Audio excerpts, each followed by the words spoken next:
Makanya cewek kalau nak telepon ke cowok, jangan kau kasih sahdu suaramu. Assalamualaikum, waalaikumsalam. Bagaimana orang tidak menafsu dengar suaramu? Di mana kau dek? Di rumah aja kak. Caleda. Jangan kasih begitu suaramu. Bagaimana tidak selingkuh? Di mana kide? Baring-baring jika. Coba kalau kau ditelepon, kasih tegas suaramu. Assalamualaikum, waalaikumsalam. Lagi di mana? Di rumah. Apa kau pikir? Kenapa kah? Tidak nak telepon aku itu besok. Ya, ibu-ibu diam. Ibu diam. Kita dengar ini bapak-bapak. Diam, diam. Ayo pak, yuk, yuk. Sholat. I love it. Bikin malu. Itu mau poligami, pret. Madodon nih baterainya. Ayo bareng-bareng sama-sama. Yuk, yuk semua. Salatullah, salamullah ala toha. Salatullah ala yasin. Diam. Sekarang ini yang anak-anak, yang kecil-kecil, yang belum disunat. Ayo. Yo, ini yang kecil-kecil ya. Ayo, yuk.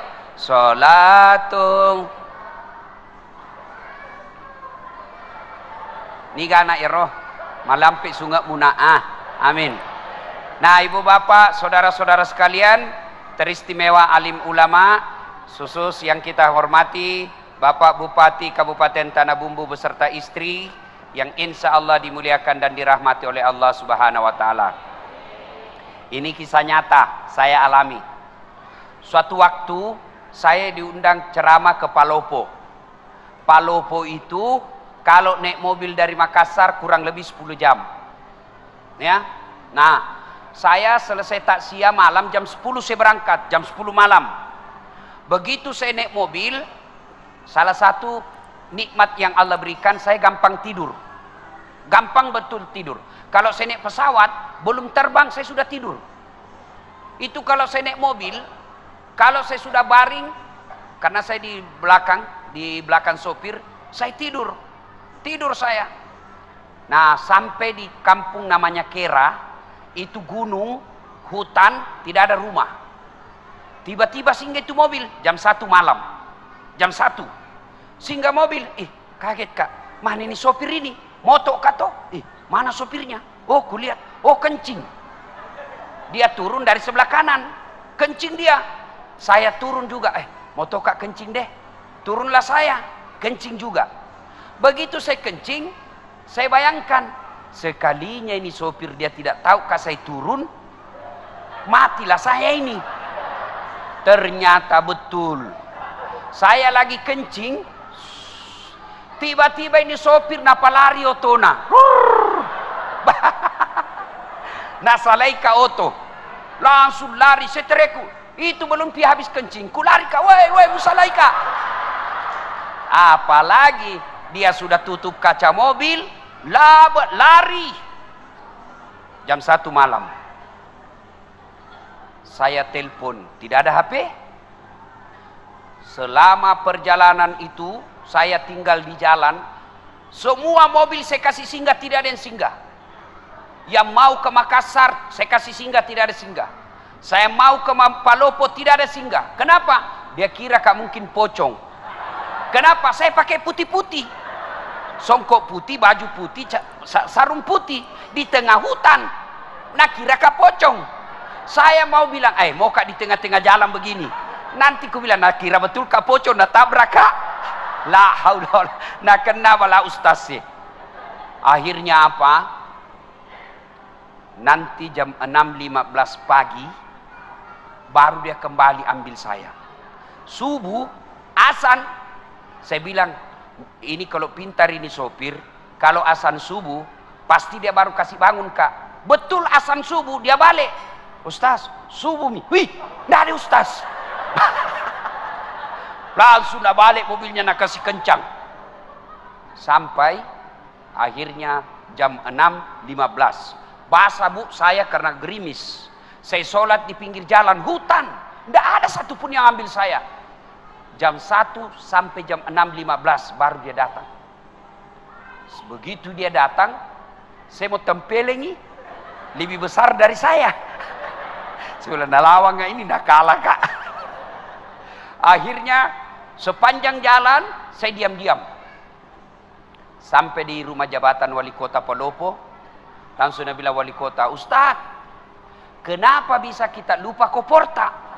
Dalam hatiku, mak beli si sopir aja. Bohong lagi nih sopir. Ternyata lapor sama wali kota, dia kembali karena lupa kopornya Ustaz. Saya bilang, bukan kopor na lupa, saya na lupa itu sopir tak. Akhirnya apa? Sudah. Pas saya mau pulang, datang lagi tuh sopir, itu lagi sopir, mau antar kak pulang. Saya bilang sama wali kota, Pak Wali, saya sudah maafkan ini sopir tak, tapi jangan lagi diantar kak. Jengkel saya kalau lihat mukanya. Akhirnya Nabi bilang, Pak Wali, ya Ustadz, nanti kita ganti sopir baru. Apa hikmahnya? Setelah saya ceritakan, nah tambah honorku. Nabi bilang, ini Ustaz, uang duka cita. Ini kisah nyata, fakta. Lalu apa kaitannya acara ini? Apa hubungannya dengan acara? Beginilah kita kalau sudah masuk di kubur. Ya? Almarhum sudah lebih 1 tahun meninggal. Saya baru 4 jam menunggu. Saya berharap ada yang ambil saya. Ternyata tidak satupun mobil yang tinggal dan mau singgah mengambil saya. Itu baru 4 jam sudah setengah mati. Beginilah orang yang dikubur, menunggu kiriman amal. Ternyata tidak ada yang kirimi amal. Saya baru 4 jam di pinggir jalan, hujan, masih merasa menderita. Bagaimana kita kalau sudah masuk di kubur? Ayo, saya berharap ada mobil yang singgah mengambil saya. Saya berharap ada mobil yang mampir mengambil saya. Ternyata tidak ada. Begitu juga kalau kita mati. Berharap maki ada yang doakan ki. Berharap ada yang sedekahkan kita. Berharap anak istri kita doakan ki. Ternyata mereka lupa kita. Ini kalau mati maki. Beginilah kita. Ibu bapak pernah lihat orang meninggal? Ibu-ibu pernah lihat orang meninggal? Pernah? Bukan pernah, sering. Telu tu mantaraki kadena mita. Ya kuang katomate telu mantarai. Kalau ada orang meninggal, 3 yang mengantarnya dia ke kubur. 1, keluarga. 2, harta. 3, amal.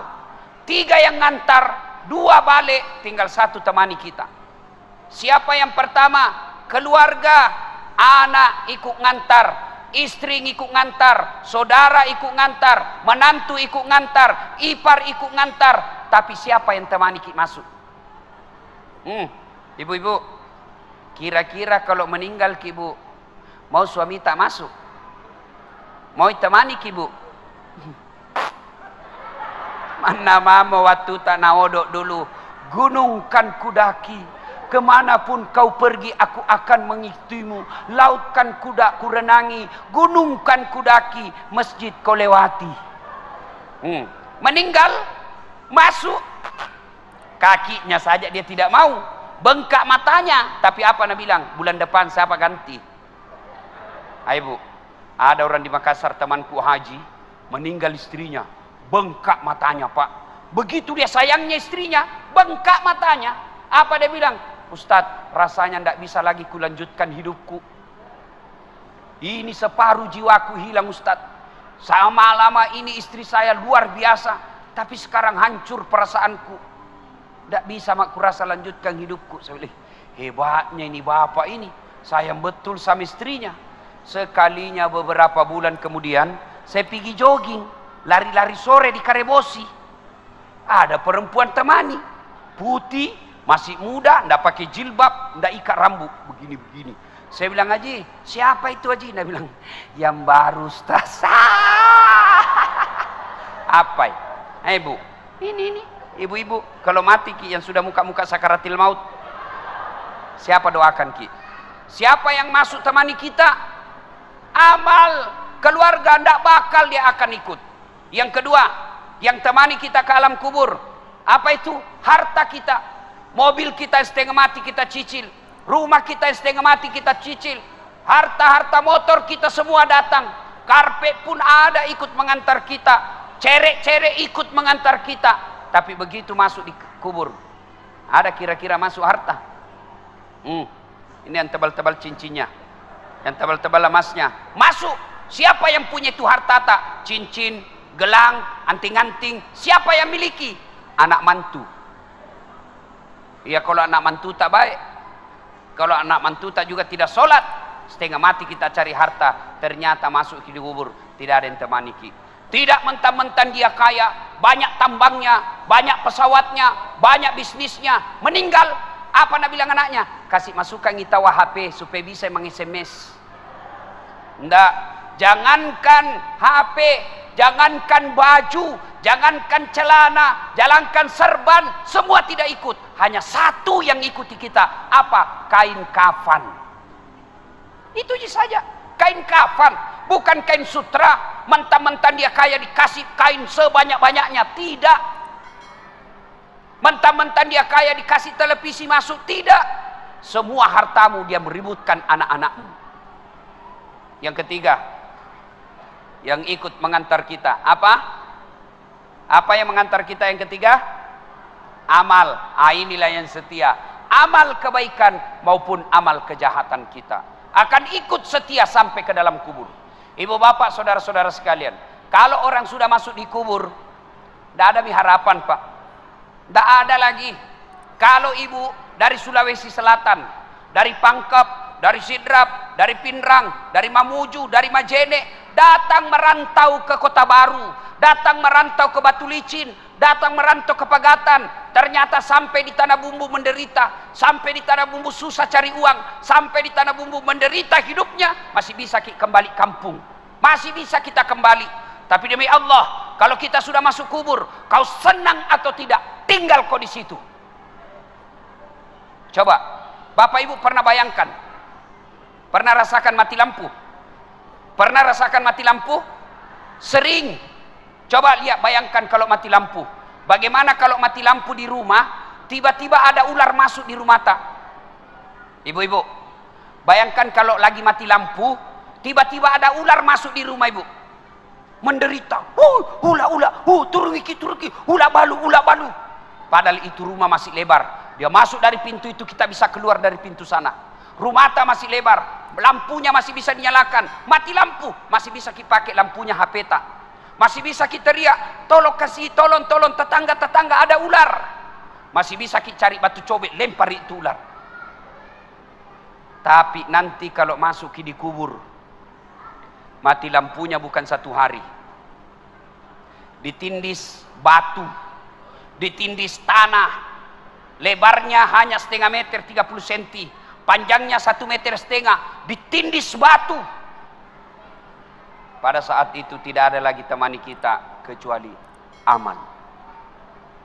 Maka saya heran kalau ada orang sudah tua masih juga tidak baik akhlaknya, masih juga tidak memperbanyak amal, mari ngerak kombok. Saya heran orang taksia belum juga baik agamanya, datang acara haul, datang acara keagamaan, pulang masih tidak baik agamanya, maka itu orang sudah mati hatinya. Nah ibu bapak saudara-saudara sekalian, masuk di kubur, yang pertama diperiksa sholat. Kotama niki buru pak, bukan dulu diperiksa puasa, bukan haji diperiksa, bukan zakat yang pertama diperiksa. Apa yang pertama diperiksa ketika masuk di kubur? Sholat. Makanya sholat harus kita jaga baik-baik. Begitu para malaikat, para pengantar sudah kembali, dalam hadis dijelaskan, pengantar sudah para kembali, pengantar jenazah, yarloman taraki, bahkan kaki yang terakhir masih didengar, datang malaikat. Tanya 5 perkara. 5 pakutanana malaikat. Kalau baik sholatnya, tidak usah bingung, sholat yang akan jawab pertanyaan kita. Sudah? Di doko nih, dibungkus ki. Ada orang meninggal ibu. Ya, ada orang pulang ceramah, dengar takziah, penjual gogos. Tahu gogos? Tahu gogos pak? Tahu toh? Nah bilang sama istrinya, bu, Besok-besok kalau saya mati, jangan mau kubungkus ke kain kapan. Banyak sekali pertanyaannya malaikat. Jadi apa Pak? Doko bawa nak daun loka. Bungkus saya pakai daun pisang. Kenapa? Tidak ditanya Kak, dikira Kak gogos. Jadi tidak ditanya-tanya orang. Baiklah, meninggal betul.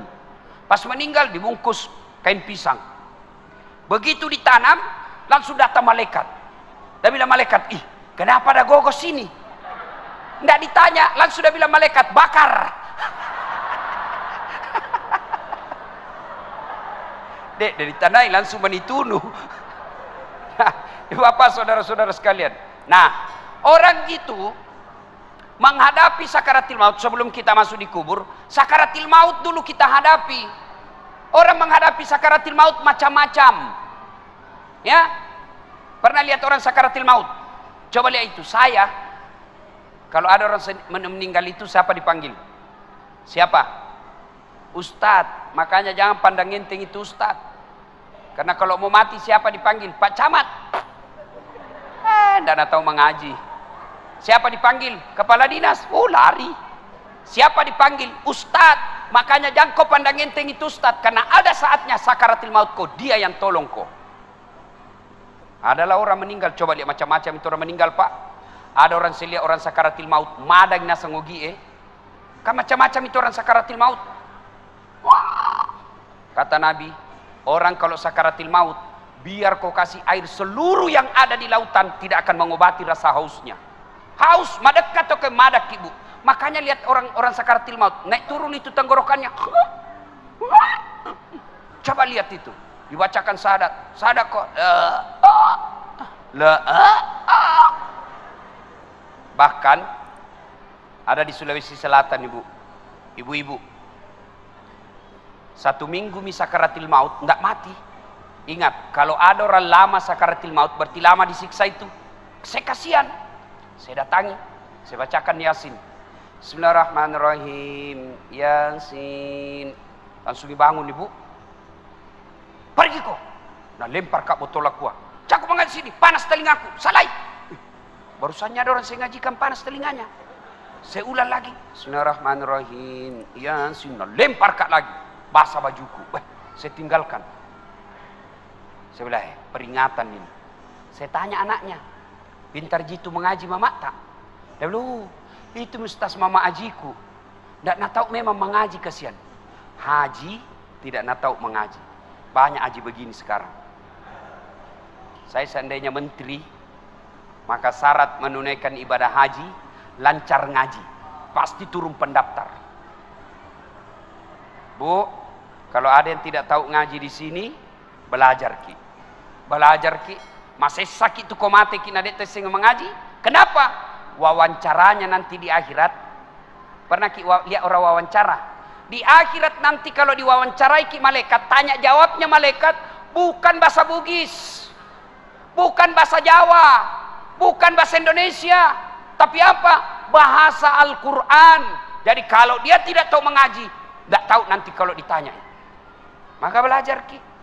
Matuan ini Ustaz, masa masih kita TKTPA? Jangan maki masuk TKTPA. Masa mau ki dilantik? Bagaimana caranya Ustaz? Panggil remaja masjid di rumah tak, suruh ajar ki. Majelis taklim yang kita itu mestinya 1 kali sepekan ajar ngaji. Bukan cuma dengar ceramah, ajar ngaji.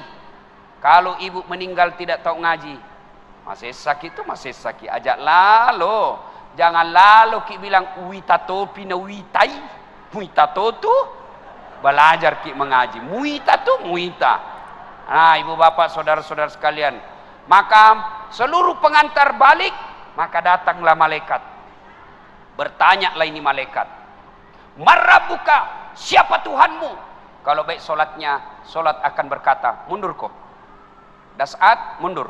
Selama kau hidup, kau pelihara solatmu. Sekarang saya pelihara kamu, saya yang jaga kamu. Marrabuka, siapa Tuhanmu? Solat kita menjawab, Allahu Akbar. Mungkar geling kepala. Itawa, jagonya. Barusan kuda apa ini? Ditanya lagi, man nabiuka, siapa nabimu? Ashhadu Allah ilaha illallah wa ashhadu anna Muhammadar Rasulullah. Malaikat bilang, ih Tambah jago. Orang tanah bumbu ini. Itu kalau baik sholatnya. Akhirnya mungkar, Nabi bilang, kir. Nakir. Kau maju nakir. Nabi bilang mungkar, nakir. Sedangkan kau mundur, apalagi saya. Saya wakil ji. Mungkar nakir. Nabi bilang, kalau begitu kita naik melapor. Naiklah melapor di aras Allah. Ya Allah, ada hambamu, saya tanya, marrabbuka? Dia jawab, Allahu Akbar. Allah berfirman, oh bukan dia yang jawab, tapi solatnya. Karena dia baik solatnya, tidurkan dia seperti nikmatnya tidur pengantin baru. Masih ingat waktu pengantin baru, Ibu? Enak nih itu pengantin baru. Sampai saya selalu mau ulang. Tapi tidak kada wani. Coba. Itu kalau baik solatnya. Kalau tidak beres solatnya, kembali pengantar, datanglah dia, datang malaikat, ditanya, marrabbuka, siapa Tuhanmu? Langsung kaget. Tunggu dulu, orang baru datang. Malaikat mau nagiaki. Ditanya, marrabbuka, siapa Tuhanmu? Kaget lagi. Langsung dia jawab, ketuhanan yang Maha Esa. Langsung disemes. Nah, jadi bubu, syarat pertama, kalau mau selamat menghadapi sakaratil maut itu, perbaiki sholat. Kemudian ketika sakaratil maut sudah tiba saatnya, kita masuk di kubur, pertama diperiksa sholat. Maka setiap saya sholat ceramah, Ibu, sholat anak ini yang selalu saya ulang-ulang. Biar baik puasa bangun ke masjid mewah seperti ini, tapi kalau tidak sholat tidak ada gunanya. Ini ibu-ibu banyak tidak sholat gara-gara apa? Gara-gara apa? Ibu-ibu banyak tidak sholat gara-gara apa? Pengantin. Mukanya nak kasih make up, nak kira tembok kuning, coklat, abu-abu, biru, krem. Ada cilakna, alisna nak kasih tipis. Ada juga yang tebal, beda kanan beda kiri. Nah kasih lebih lagi sedikit di sini.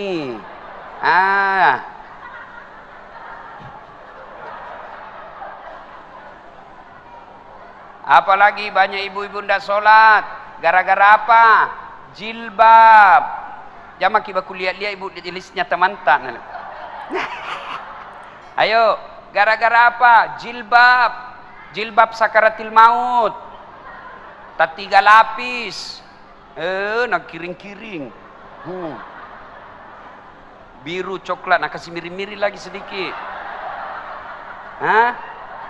Tiba waktu sholat, Nabi bilang suaminya, piko sembayang. Nabi bilang, tidak sadar kok pak? Sadar mak ini kusuruh kopi sholat. Piko sholat. Nabi bilang, tidak kau lihat ini jilbabku 1 jam dipakai. Gara-gara jilbab tidak sholat. Ibu-ibu, jangan anggap enteng itu sholat. Ajak tak cule-cule sampajangnya pak. Demi Allah, akan menderita orang yang tidak sholat. Bahkan Imam Syafi'i dalam kitabnya dia jelaskan, kalau ada orang tidak sholat, dia mati, jangan kau sholati. Kau seleng ina sangalena tapi dia nama sampajang. Imam Syafi'i bilang jangan kau sholati kalau dia mati. Bahayanya itu orang tidak sholat. Nah kita kadang-kala pergi haji, tiap tahun pergi umroh, Ramadan puasanya lengkap, dia bersedekah tapi tidak sholat. Tidak ada gunanya semua itu. Apa susahnya itu sholat, ibu? Apa susahnya? Tidak ada susahnya. Maka celaka mereka yang baik dia bilang agamanya tapi tidak sholat, kafir. Ya, maka ibu bapak saudara-saudara sekalian perbaiki sholat. Berikutnya ibu bapak, nah sudah masuk di kubur, pertama sekali diperiksa sholatnya.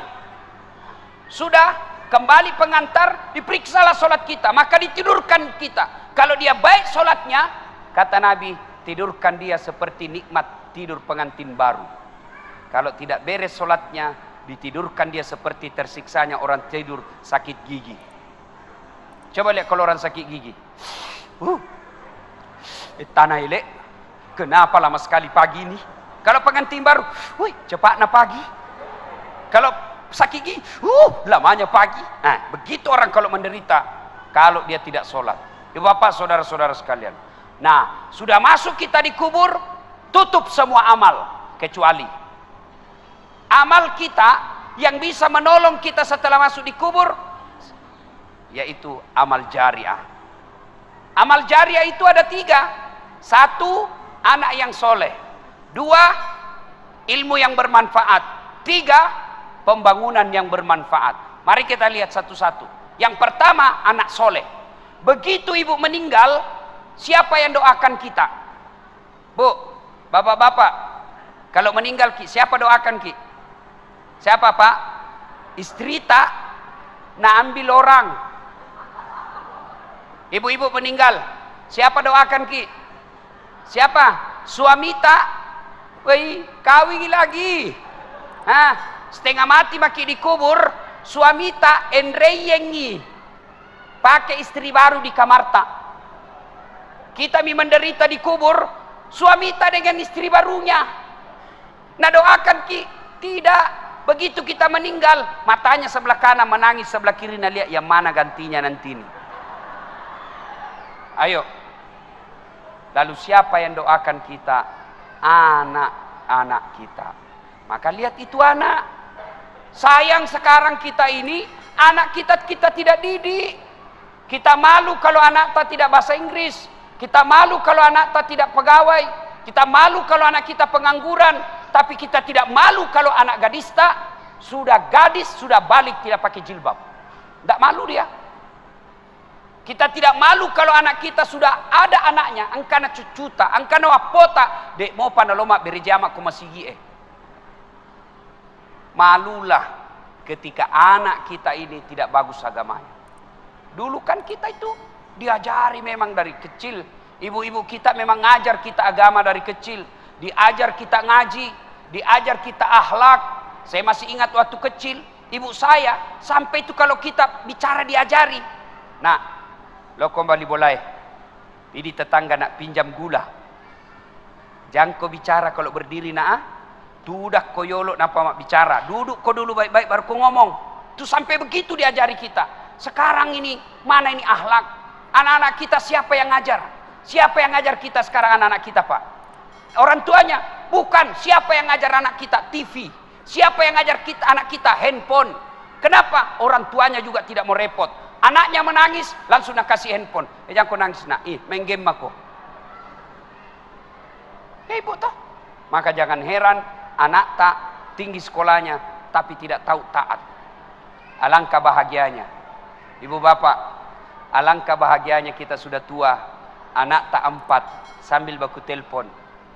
Deng, bulan ini saya ambil mama nah. Bulan ini saya urus bapak nah. Bulan depan pi kau sama istrimu kau urus. Bulan ini saya mau dapat. Begitu tahun depan, deng, bagaimana ini kita 4 bersaudara di patungan kidi kasih umroh ibu masing-masing tabung. Ayo umrohkan orang tua kita bulan depan. Itu orang kaya itu. Itu anak kita bisa begitu kalau kita didik dari kecil. Bagaimana cara mendidik anak? Maka cara didik anaknya itu yang pertama begitu lahir kasih nama yang baik. Nama yang baik itu bukan nama artis. Nama yang baik itu bukan nama pemain sepak bola. Nama yang baik, nama yang ada doa-doa di dalamnya. Asal kasih nama anak tak mutmainnah. Apa itu artinya mutmainnah? Jiwa yang tenang. Berarti kalau orang panggil, oh mutmainnah, wahai kau jiwa yang tenang, orang doakan. Jangan lagi bilang apa arti sebuah nama. Coba bayangkan kalau tidak ada semua nama tak. Coba kalau tidak ada semua nama di sini. Bagaimana orang macale? Pilih saya. Siapa? Anu. Pilih saya. Siapa? Anu. Bagaimana repotnya? Mau kita telepon kak ceramah. Halo, ada ustaz. Ustaz siapa? Anu. Yang mana? Anu. Siapa? Anu. Siapa? Yang pendek. Oh banyak yang pendek di Makassar. Coba bayangkan. Nama itu penting. Maka kasih nama yang baik. Lahir anak tak, lahir cucu tak, kasih nama. Tidak bisa telepon ustaz. Ustaz, ada cucuku lahir. Saya mau dia jadi penghafal Quran. Siapa bagus namanya? Perempuan atau laki-laki bu? Perempuan. Hafizah. Itu namanya. Bagus itu. Tambah namanya bapaknya di belakang. Jangan lagi bilang apa arti sebuah nama. Coba beda. Sebut nama tak. Sebut nama tak. Saya tahu agamanya dan saya tahu sukunya. Abdurrahman. 99% pasti muslim. Ya, bilang Abdurrahman, Muslim. Bertus, hai, Toraja. Nget? Ambot Dale, ndak mungkin orang Jawa. Mana Ambot Dale orang Jawa? Kalau Margono, iya. Kalau Ambot Dale, ndak mungkin. Orang Ambot Tuo, pasti Bugis. Nah, nama itu penting. Yang kedua, cara mendidik anak, kasih contoh yang baik. Jangan sampai kita bilang, jangan kau merokok ah. Kalau merokok kau setempelin kau. 10 menit, kau beli rokok dulu nak. Bagaimana ceritanya? Awas kau, memang jangan kau bicara kasar. Kasih lembut bicaramu. Kalau kau kasar, dia sudah kasih contoh kasar. Maka orang tua yang baik kasih contoh anaknya. Yang ketiga, jangan kasih makan haram anakmu. Jangan kasih makan proyek palsu. Jangan kasih makan barang serobotan. Jangan kasih makan dagangan nipu. Itu dagangan nipu yang mana? Pedagang. Asli ndak ini barangmu? Asli, padahal palsu. Dapat kau untung dari kau tipu pedagang, pembeli. Mungkin kau dapat untung 2 juta satu hari. Tapi uang haram kau kasih makan anakmu. Jangan heran anakmu 3 semua ndak ada sholat. 1 tukang tipu. 1 pengedar narkoba. 1 kawin lari di bawah bandar dikasih hamil cowoknya. Kenapa? Uang haram kau kasih makan anakmu. Maka orang tua yang baik jangan kasih makan uang haram anaknya. Istri nih, tolong ini ibu-ibu nih yang datang ini. Kalau suami tak datang bawa uang, tanya dulu. Halal mau gaye? Halal ndak ini? Biasanya gajimu cuma 5 juta. Kenapa ini menjadi 6 juta? Dari mana ini 1 juta? Halal tidak? Bisa ibu? Bisa? Hoi. Bisa? Bisa?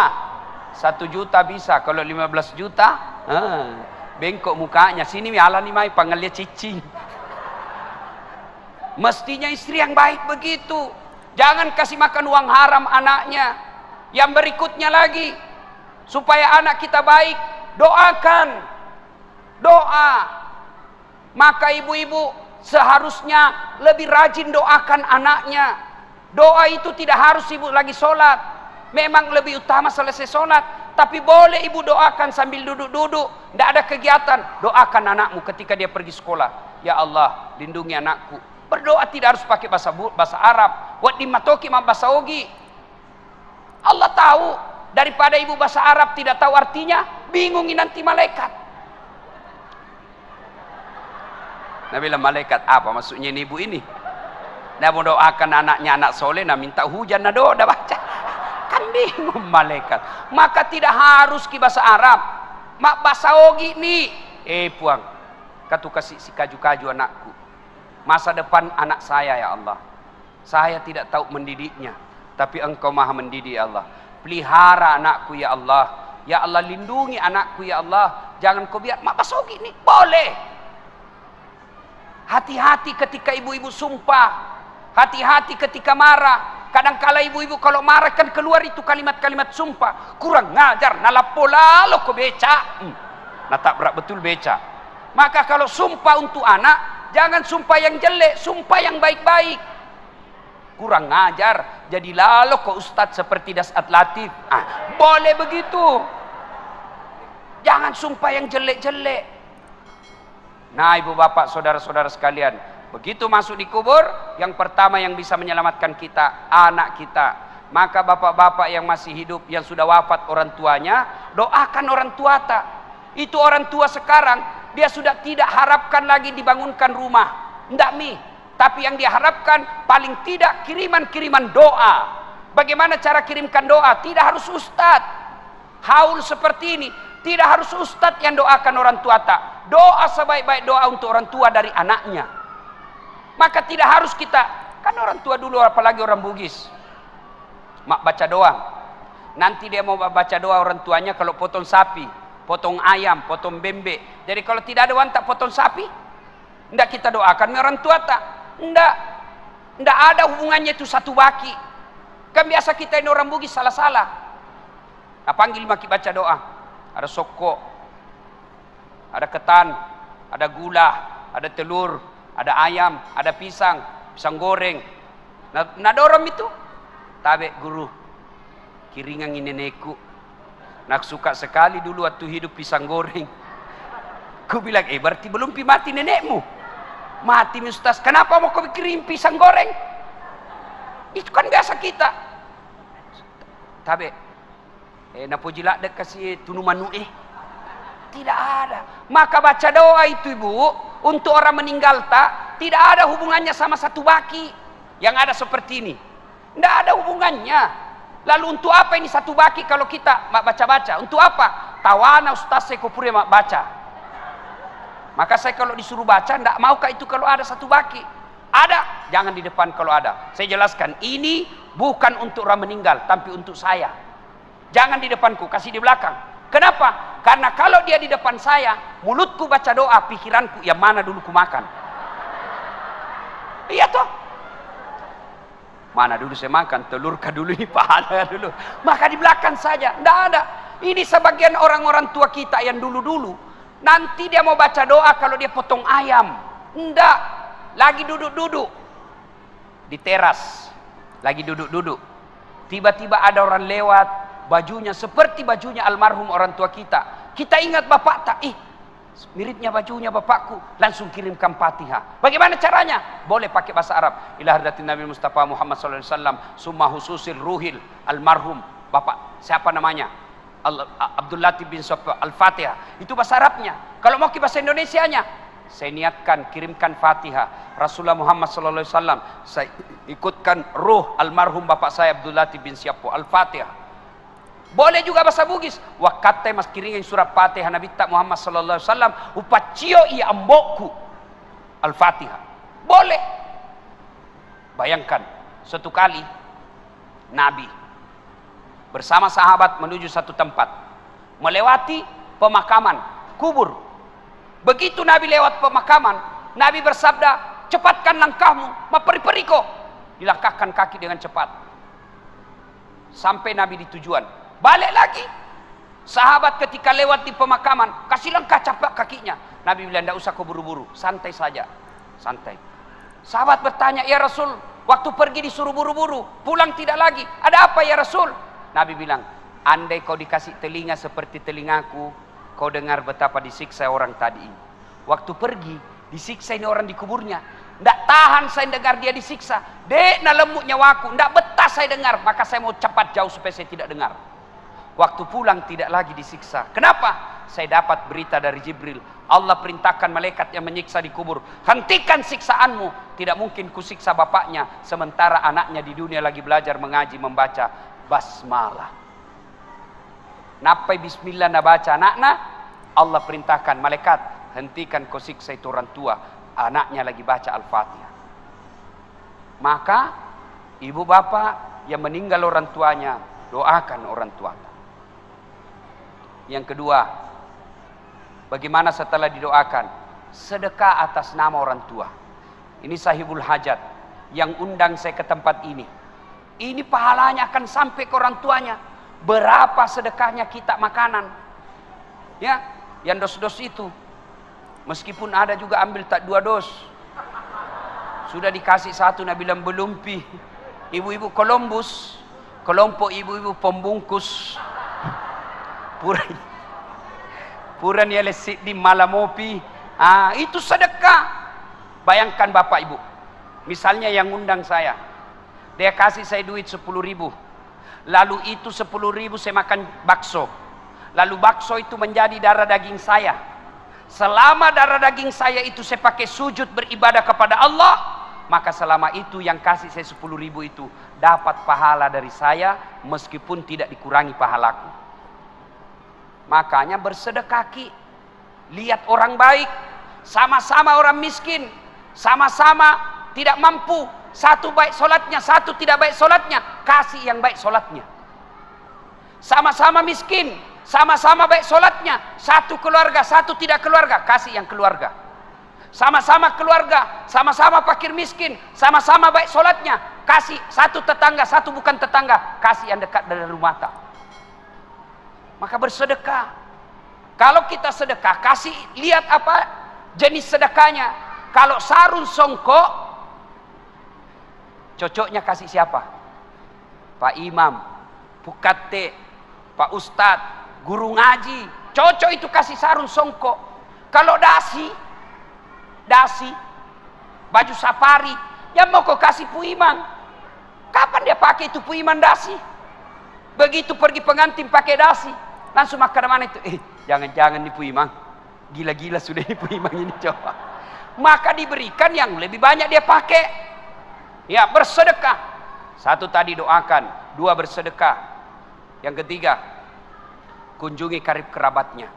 Maka orang yang punya almarhum ini salah satu cara berbuat baik kepada orang tua. Almarhum bersyukur punya anak seperti ini, bikin acara pengajian. Bayangkan, kalau saya selesai ceramah ini, lalu ibu amalkan apa yang saya sampaikan. Misalnya, sejak pulang ini, tadinya masih malas sholat, tadinya sholatnya masih putus-putus, pulang dengar ceramah, sholat selama-lamanya, maka selama itu orang yang sholat mengirimkan pahala kepada yang punya acara, termasuk kepada saya karena ilmu yang saya berikan. Tidak dia kurangi pahalaku, tidak ada kurang yang punya acara, sama-sama dapat pahala. Maka ibu, kalau ada orang meninggal mi orang tua tak, maka bersedekah atas nama orang tua. Tidak sampai Ustadz. Kalau ada orang bilang tidak sampai, mau bukti? Mau bukti bahwa sedekah untuk orang meninggal sampai? Mau ki bukti Pak? Mau? Ibu-ibu mau? Mati maki, saya kirimi ki. Nah, ini sudah mau idul kurban. Mau idul kurban. Kalau anak yang mau baik bakti sama orang tuanya, pak karobangi tomatota, kurban untuk orang tua. Misal, bapak mampu beli sapi. Satu sapi. Harga misalnya 8 juta. 8 juta itu sapi, kita untuk suaminya, untuk istrinya, untuk anaknya, untuk cucunya, untuk bapaknya sudah meninggal, untuk ibunya sudah meninggal. Cukup 7 orang, satu sapi, satu keluarga. Boleh.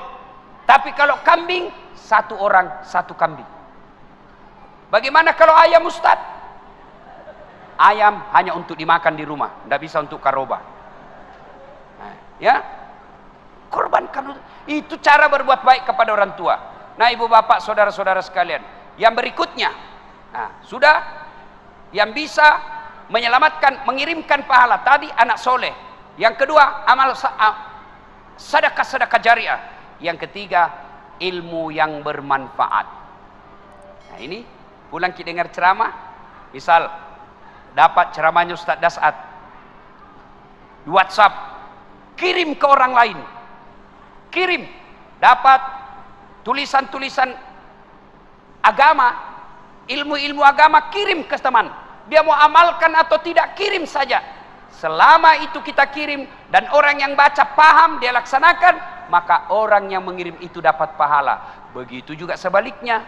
Kalau kita mengirim foto-foto porno, mengirim berita-berita palsu, mengirim berita-berita fitnah, selama berita itu beredar, selama itu foto beredar, selama video itu beredar, maka selama itu orang yang kirim juga dapat dosa. Itu dosa jariah. Nah, ibu bapak, saudara-saudara sekalian, ketika sudah kembali semuanya, 3 ini yang akan membantu kita dikubur. 1, anak yang soleh. 2, ilmu yang bermanfaat. 3, sedekah jariah.